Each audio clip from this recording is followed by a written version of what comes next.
И слушнав крик. Страшно нешто.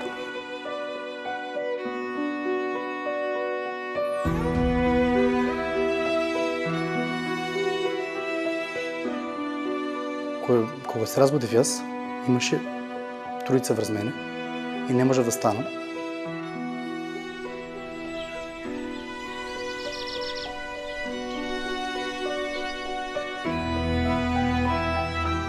Многу е страшно. Во моментот носиме мртви тела. 3 кревета со 3 тела. Се млади луѓе. На вториот кревет беше син ми. Кога ме боцка, веќе знаев дека нешто не е во ред. Кога влегов, шо да не беше нигде изгорен.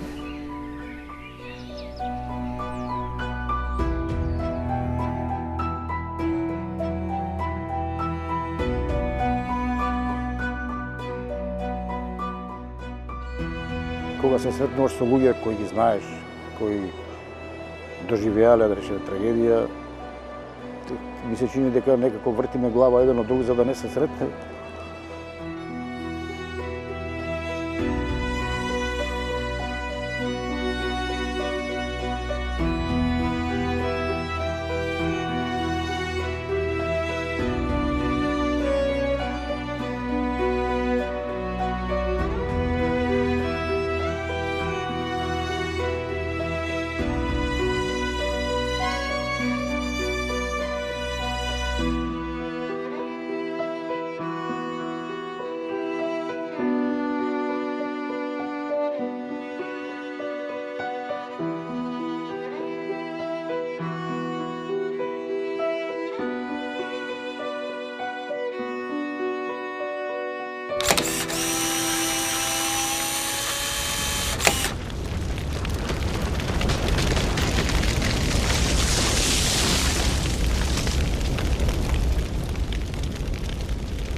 На гробиштата во Кочани, трагедијата роди цела нова алеја на вечни почивалишта. Во тој ред се 24 жртви на трагедијата, уште десетина споменици и исто толку гробови се расфрлани низ градските гробишта. Тоа е место каде се одава почит и се повторува истото ветување. Ќе има правда за вас, за никогаш да не се повтори.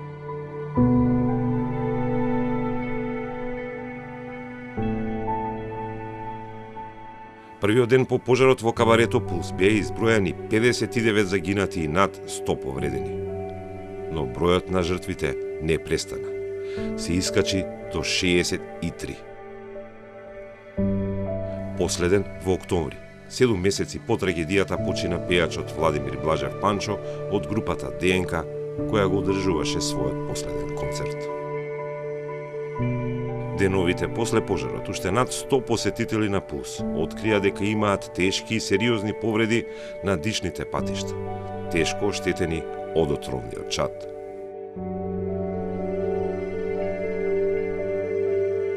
Пожарот откри сериозни системски пропусти кои државните органи и институции ги занемарувале со години. Се откри корупција на секое можно ниво. Корупција ставана под тепих, додека се броеле пари, профит и мито. Тоа беше злостор кој растеше покрај сите нас и избувна ноќта на 16 март.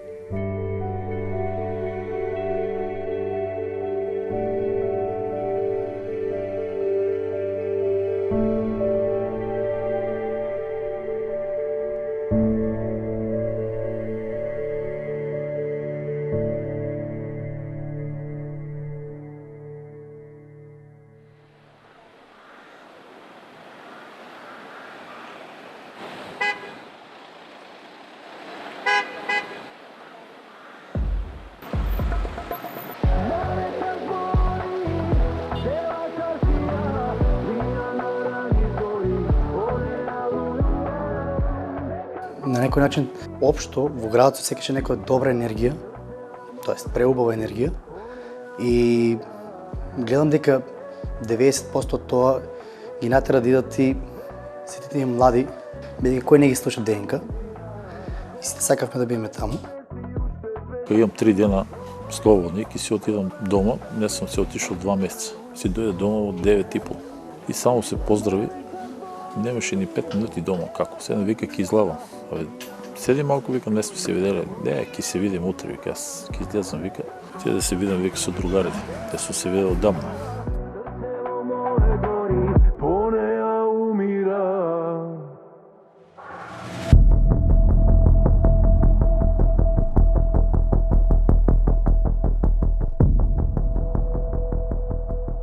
После 12 часот, сите отидовме таму, се упативме таму и беше преубаво, се до тој час 2:30, кога ги пуштија тие прскалици.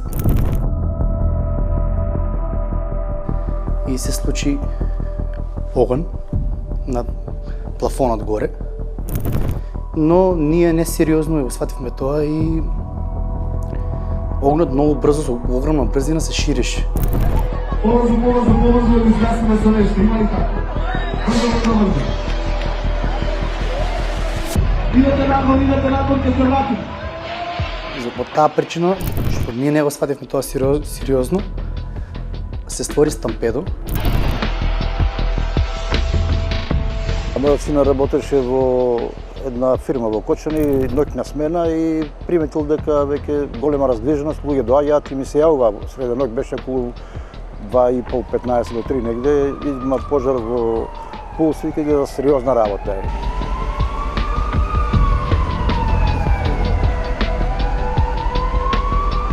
Само се разбудив со порака, пулс изгоре, има мртви. И прво мислевме, ако е пожар, имало повеќе пожари. Меѓутоа, после 2-3 минути, 5, ми се јави повторно и вика, ова е сериозно, вика, доаѓаат многу луѓе, и се спремав на брзина, отидов таму и тоа имаше што да се види. Беше многу топло, имаше чат на секаде, тогаш се исклучи целото светлување и беше темно и беше загушливо многу. Не можевме да дишеме и во тоа стампедо исто така јас се онесвестив. Не знаев што се случува, што треба да правам, кого да барам сега, бидејќи брат ми беше во дискотеката и фала му на Господ успеал да излезе.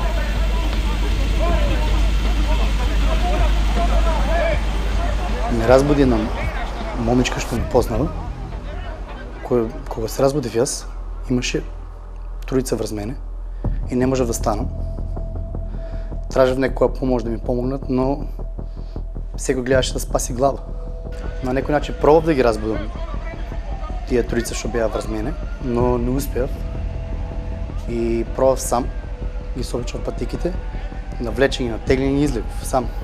Не тргаа на страна и полицијата и овие пожарникарите, затоа што тие влегуваат, беше уште опасно, уште паѓаше од горе од кровот, запалени материи, чадеше, тука реагира, се прскаше на сите страни, реката тече од вода, од пожарните кои гасе и така. Во тој момент, кога излегов надвор, викна еден од моите другари по мене и му кажав дека сум тука и се упатив кон него. Таму, кај него имаше, така кажам, сега починат најдобар другар. Пробавме да го подигнеме, но не можевме. Дојде уште двајца, го подигнеме, го качивме во брзата помош, тогаш најде брзата помош, го качивме. Само ми рече, многу е страшно, во моментот носиме мртви тела. На тоа, нормално, уште повеќе почнав да плачам, бидејќи од една страна затоа што ми се јави, јас не знаев дали е жив, а од друга страна не можев да си поверувам што се случува. Толку преголем адреналин. Таму поместувавме коли на раце, носевме повредени, пробувавме прва помош да даваме на повредени.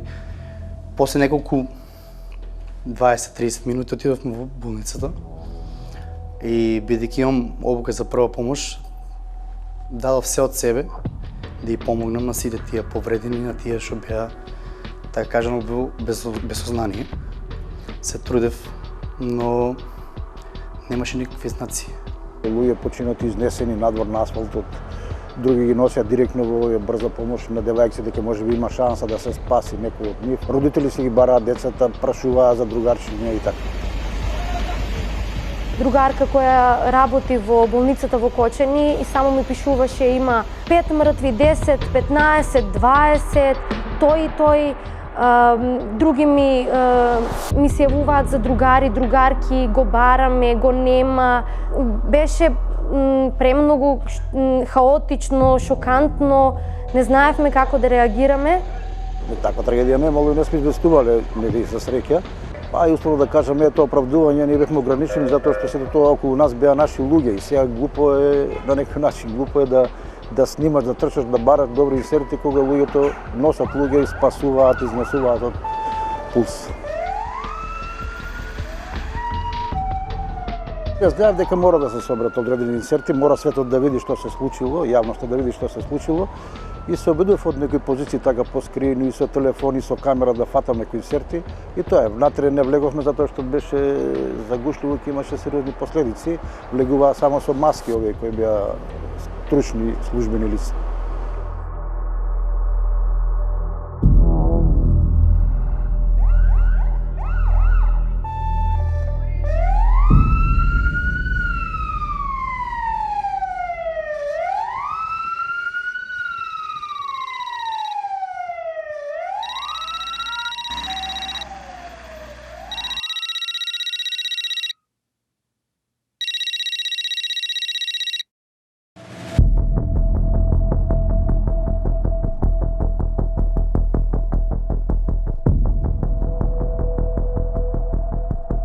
На 16-ти, околу 4:30, снаата звонеше на жена ми, на свекрва и.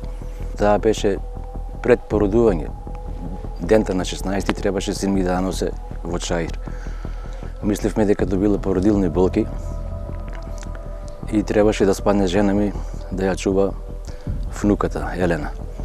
Уште не излегов од купатилото, доваѓа жена ми трчејќи, вика побрзај, Ангела, тоа е снаа ми, ќе оде сама, вика, во болницата. Како викам ќе оде снаа ми сама, дека е Диме? Диме отишол на диско.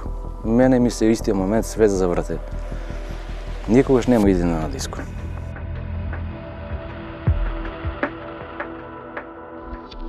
Ме разводи жената, беше на екскурзија во Турција преку фирмата и ми се јави во 5:10 беше. Ми вика, дома ли е Андреј? Викам, валда е дома. И вика, стани види. И гледам, нема го, викам, нема го. И вика, имало пожар во дискотеката, во Кочани, во Пулс. И јавила и мајка му на Андреј, Стојанов, што е до нас дечкото, што е другар му. Не знам јас како сум се облечал. Фатив во колото и право во болница. И си викам, и на глас го кажав, викам, ти му кажам ја на него само нека да дојде дома, како може да остае снаата у таа состојба. Спаднав доле, снаата ме чекаше и одеме ние нека болницата. Жената ми зборува, а јас толку мислите ми одат на друга страна, дека треба да се породам и викам, не се секири снаа, се ќе биде добро. Ама јас звонам на него, не се јавуваат, звонам на другите другари, никој не ми дига телефон. И стигнавме там малку подале од болницата, имаше блокада полициска, сирени, нешто невообичаено, ама јас појма немам што се е случило и што се случува уствари. Не сакаа да ме пуштат, да викам, луѓе, снаата ќе ми се породи у колата, јас не знам што да правам. Вие ако знаете, помогнете ми, еве не одам до болницата. Пуштијаме некако, ојдевме на интерно оделение, ми вика, снаата ќе идеме. Викам, добро, ајде почекај тука да го најдам доктор одека е. Дури јас да кренам на кај собата, кај сестрите да го тражам доктору, она подзади мене влегнала во првата соба во кецот. И слушнав крик. Страшно нешто. Трчејќи се упатив тамо и има што да видам во собата. 3 кревета со 3 тела, се млади луѓе. На вториот кревет беше син ми.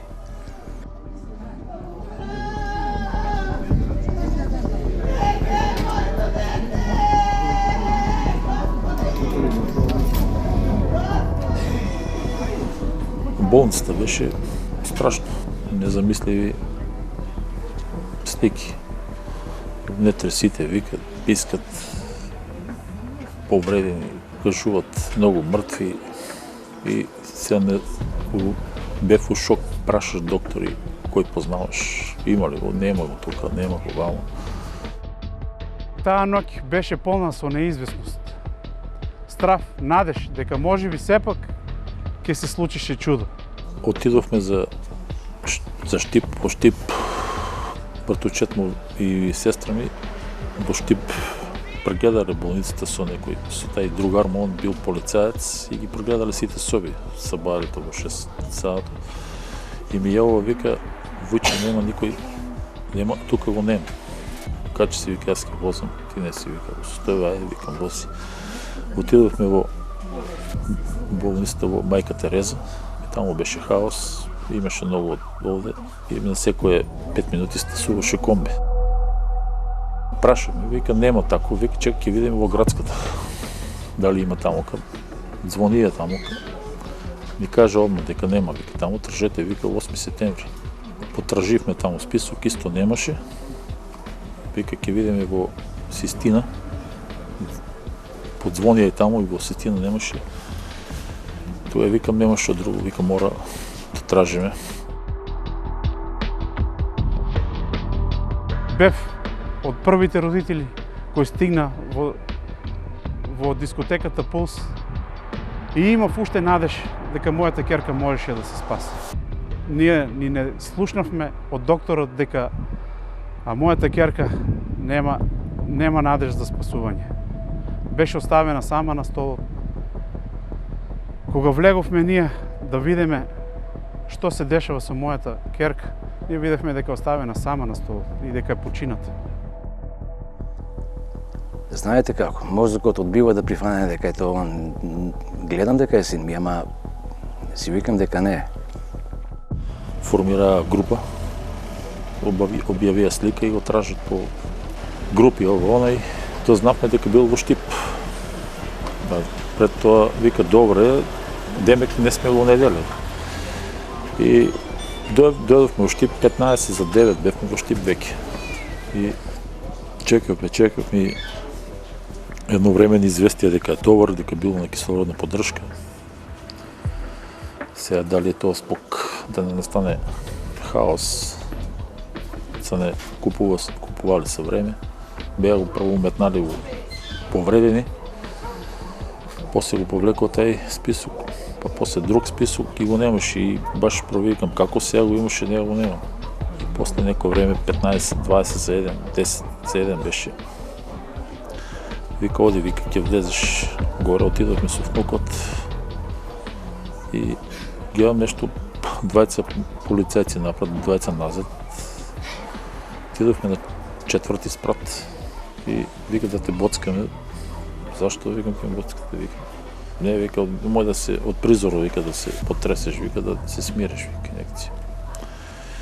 Кога ме боцка, веќе знае, вика, нешто не е во ред.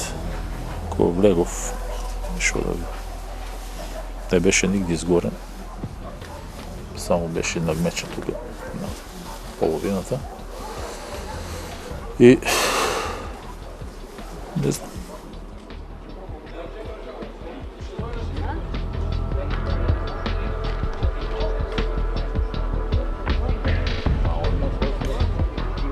Дојдоа сестри, шо е, како е, сванаа шо е целата ситуација.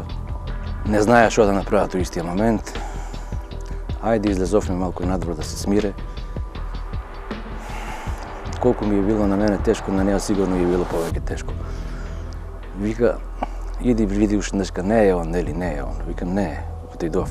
Не е, добар, леже, ништо нема, не се секире. Одне Софија дома, звонив на лезините родители да дојдат. Не знаев што да правам, варнав се право со овото во болницата. И син ми, и другите две деца што беа со него, сите беа починати без знаци на живот. Дојде докторка. Не седи тука, ке ти се слоши, нема ти. Остави ме, викам, да си ги поминам последните минути, часови со сили, без разлика што не е жив. Што да ви кажам, цел ден го поминав во болницата. Бев таму во собата, нормално со прекини излегував и надвор на воздух, до 17 часот, кога него и другите девеца ги испакуваа во црни бреки и однесеа во судска медицина. Нешто пострашно од тоа нема.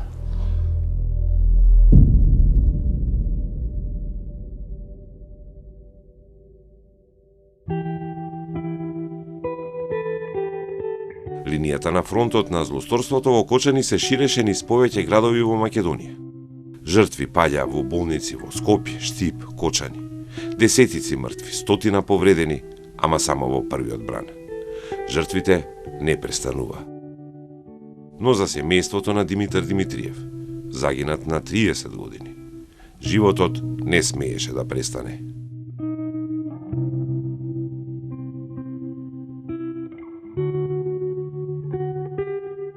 Додека јас се врнав назад, во меѓувреме снагата почнала да и се влошува состојбата. Донесет ја тука кај нас на гинекологија, од тука со болничка кола, со сестри, со екипа, поткитно во Скопје, во Чаир. Состојбата таму е критична. Таа сакала да го роди истиот ден. Имала некој доктор, малку поприсебен, повозрастен човек и рекол: јас не ти препорачувам да го родиш на овој ден, иако терминот ми беше тогаш. Ке те подсеке денот и на нешто лошо, катастрофално во животот, а треба да се радуваш. Меѓутоа, факт е тоа и они што ми го пренесеа дека состојбата на снагата е била крајно критична, во прашање е бил и нејзиниот живот и животот на внучето. Фала им и на нив и на Господ што се ги спасиле, затоа што тие ми дават надеж да продолжам со животот. Ние имаме на некој начин утеха во внучињата. Има родители, немат ништо. Има едно дете и без тоа останаа. Страшно бе, луѓе. Што да ви кажам?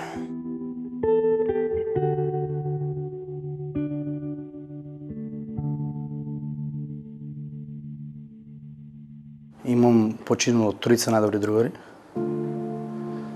Разбрав са бајлето.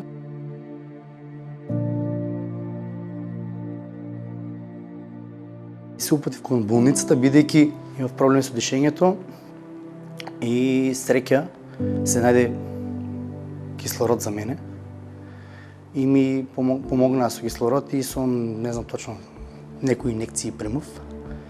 Тие половина час таму. И се осеќав многу изморено. Немав сила во мене и морав да се упатам дома за да легнем да спием. Ние во Кочани сите се знаеме и сите имаме по некој близок. Првите неколку дена беа нови шокови. Неделата вечер, веќе стварно не можам сериозно да си земам воздух, така кажам. И се упатувам кон болницата во Кочани. Оттаму кажуваат дека не можат ништо да направат. Тука ме прекаат во Скопје. Во Скопје останувам една вечер. Ке бев примен на токсикологија. Кажа дека морам да бидам префрлен на Карил. Стигнуваше информација, тој ќе оде во Словенија, тој ќе оде во Германија, тој ќе оде во Шпанија. И јас своја главо не сакав да ме префрлат никаде, сакав да се лекувам во Скопје, бидејќи се осеќав дека сум добар. Се осеќав така бидејќи имав со мене кислородна поддршка. Но по неколку часа веќе ми се влошува ситуацијата и ме ставаат во вештачка кома и ме транспортираат во Словенија, Марибор. По 8 дена се будам во Словенија, во Марибор.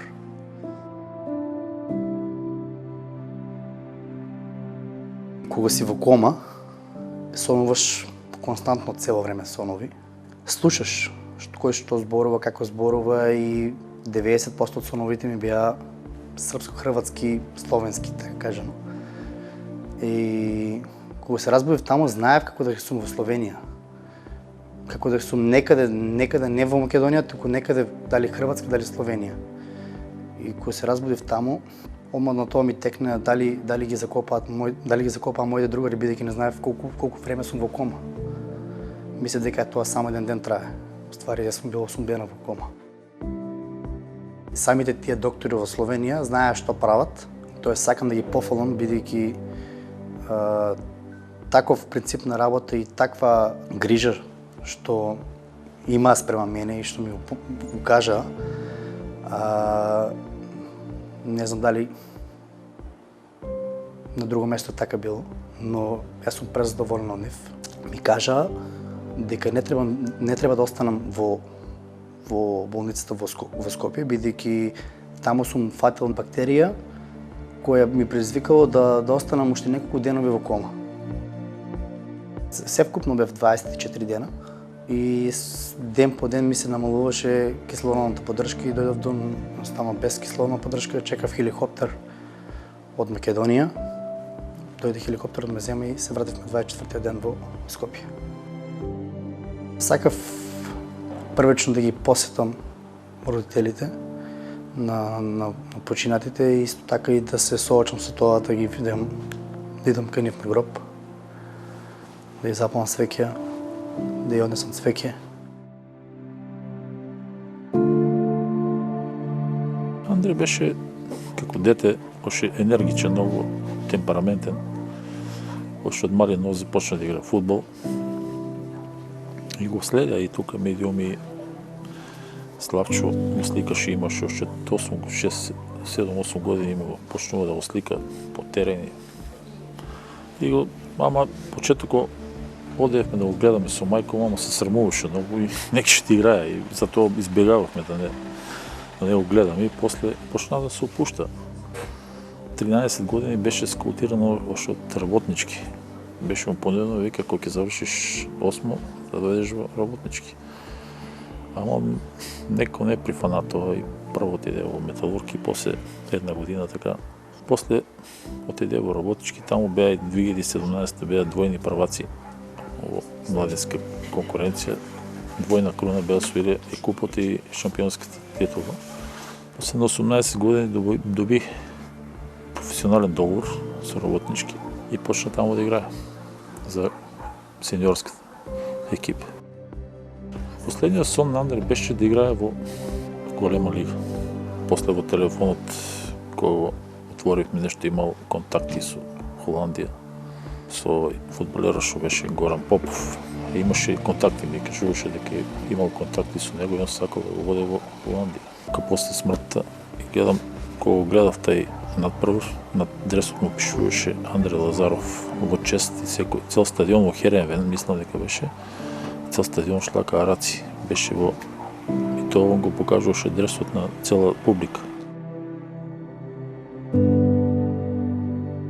Болката е се ден из ден се потешка. Може почетоко мислевме дека некаде ќе си дојде. Затоа што од 15 години он е на страна. И само си доаѓаше јуни и декември. И сега ако дојдат тие тенови, нас ни тешко. И сега кога наближува годината е се потешко и потешко. Не знам. Болката не се опишува. Не да е Боже никој да ја доживее. По времето го поминуваме повеќе вам. Како втор дом, да. Секој попладне. Сабота, недела, сабади, вечер. И така, што да правим? Така не било пишано.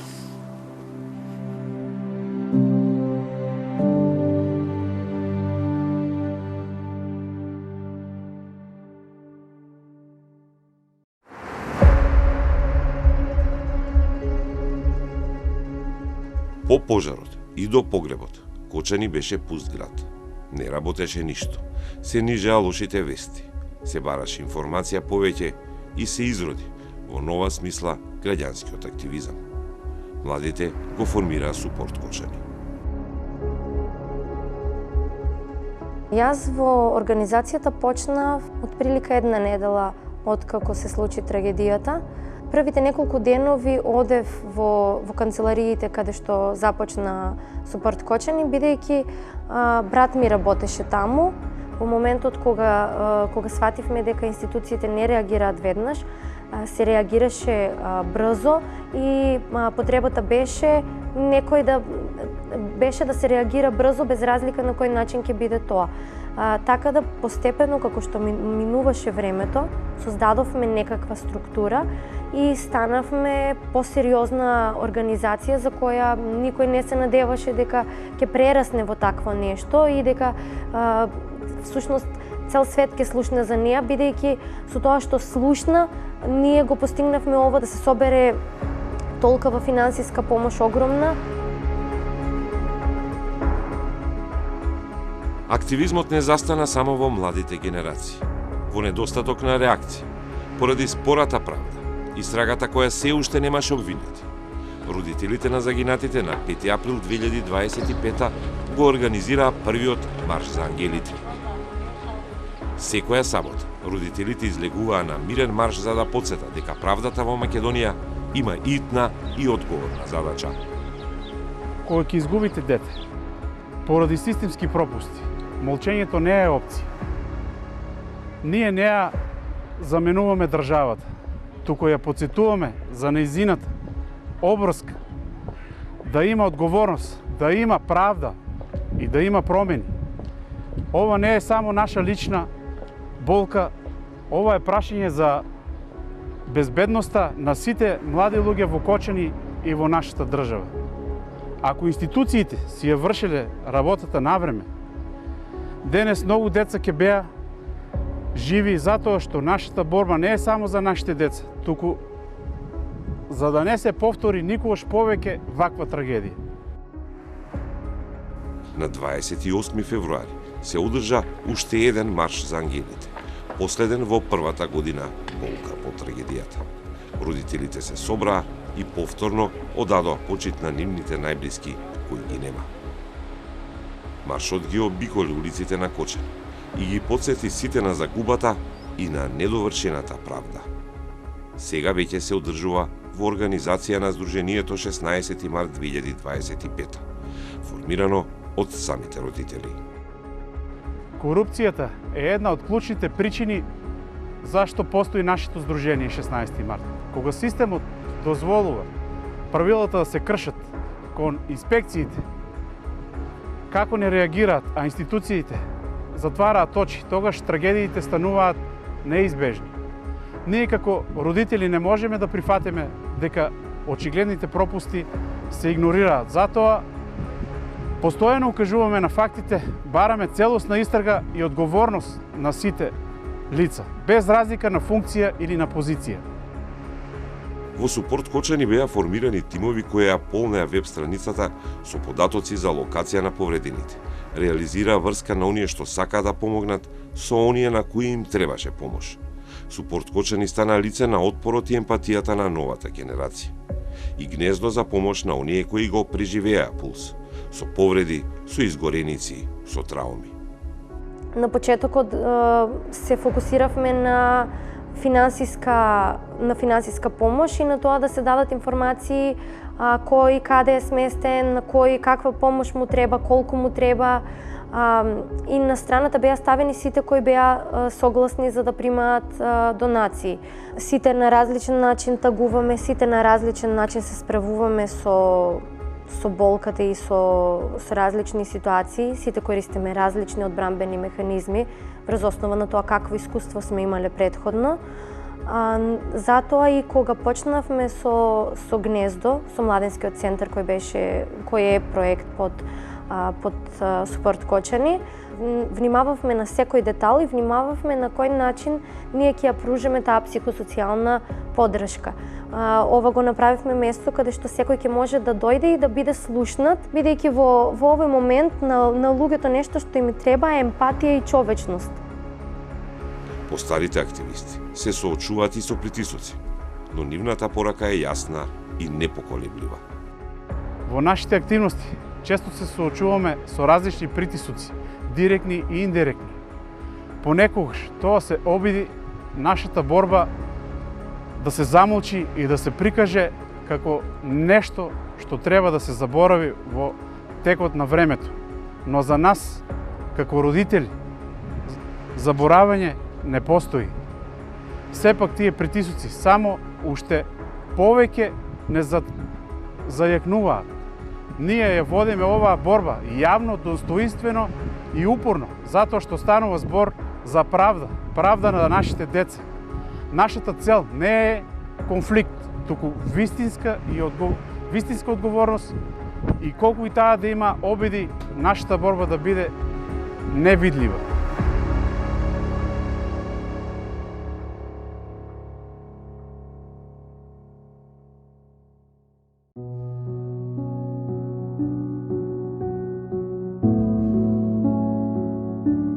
Истрагата за пожарот беше обемна, голема и долготрајна. На списокот за истражување на почеток се најдоа над 490 лица. Но докази и барања за одговорност беа срочени за 35 мина во обвинението за пожарот. Меѓу нив има и поранешни министри, градоначалници на Кочани, сопственици на кабарето, инспектори, државни службеници, обезбедување. Сите биле на позиции од 2012 до 2025 година на различни периоди.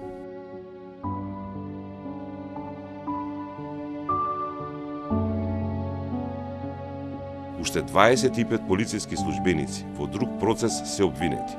Некои за истото дело, тешки дела против општата сигурност, како што се и министрите од големиот судски предмет. Но има полицајци осомничени и за злоупотреба. Одлуката за обвинението за полицајците веќе предизвика контроверзии и барање за промени во кривичното дело, за многумина обвинети во големиот прв процес за трагедијата во Пулс. Судскиот процес почна на 19 ноември 2025. Тоа е вториот тежок момент за Кочани, затоа што прашање е колку се бара правдата или колку се бараат жртви ради првите жртви. Очекувањата се големи, надежите во правда многу помали.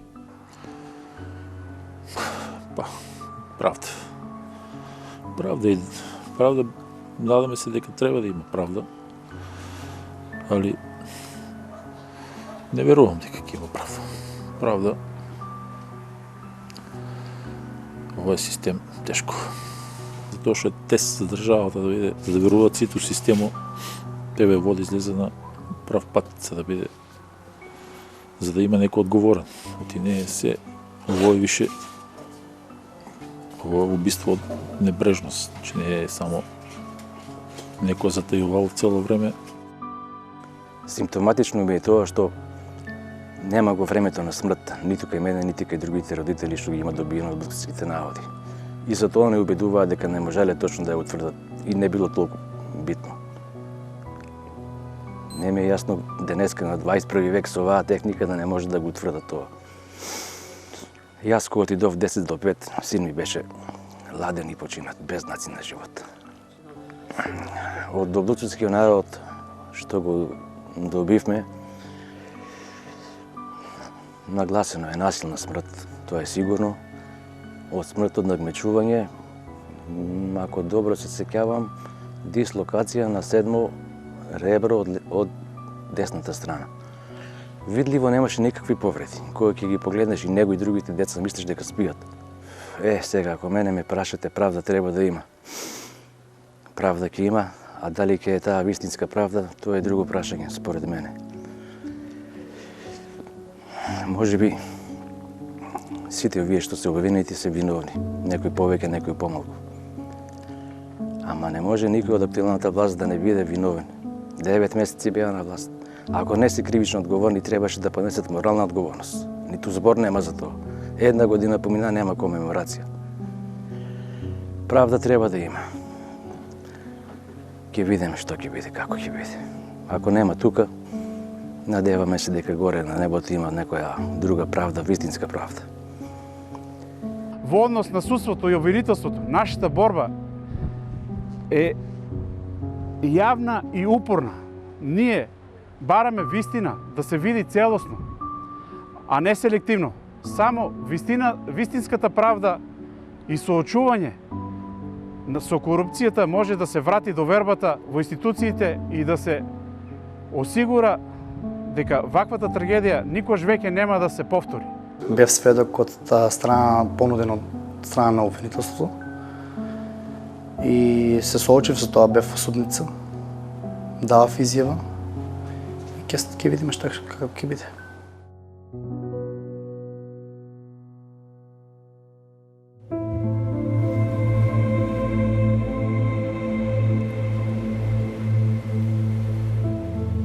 Па искрено да ви кажам, не знам дали има некоја промена, не осеќам некоја промена од страна на околината. Но гледам дека дел од власта реагира на тоа да има некои поголеми рестрикции и се до тоа да биде да не се деси едноставно повторно, но вака за околината не осеќам ништо разлика. Да, нема ништо променето. Според мене треба да се соединат сите и да застанат од страна на нив и да истераме, така кажано, правдата до крај, да направиме подобро утре за нашите иднина и за нашите деца.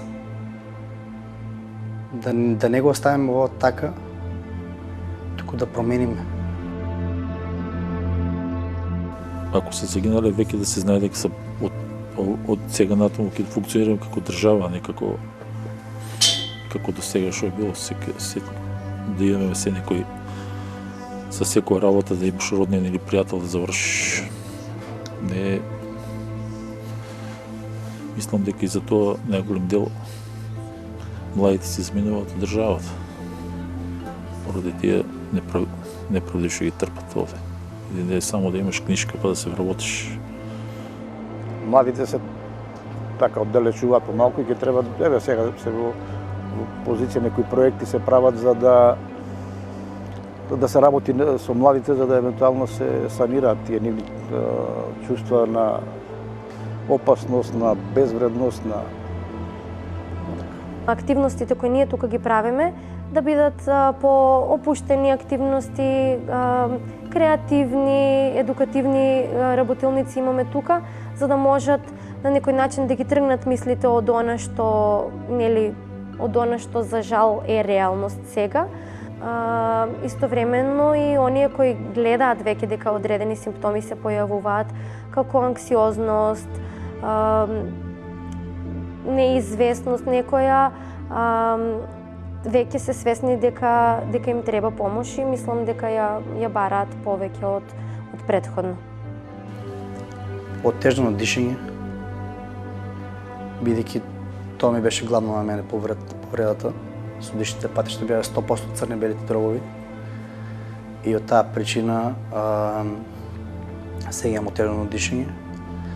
И пред некој ден бев во Скопје на пулмологија и ми кажа дека имам некој си почеток на астма. Така кажа.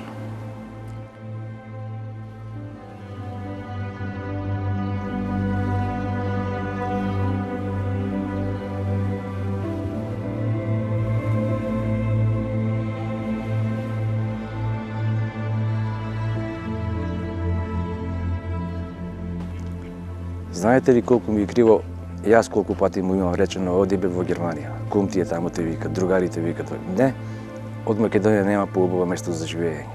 Тука ќе се седам, сакам да ги гледам децата како раснат. Нити син му не може да си го биде.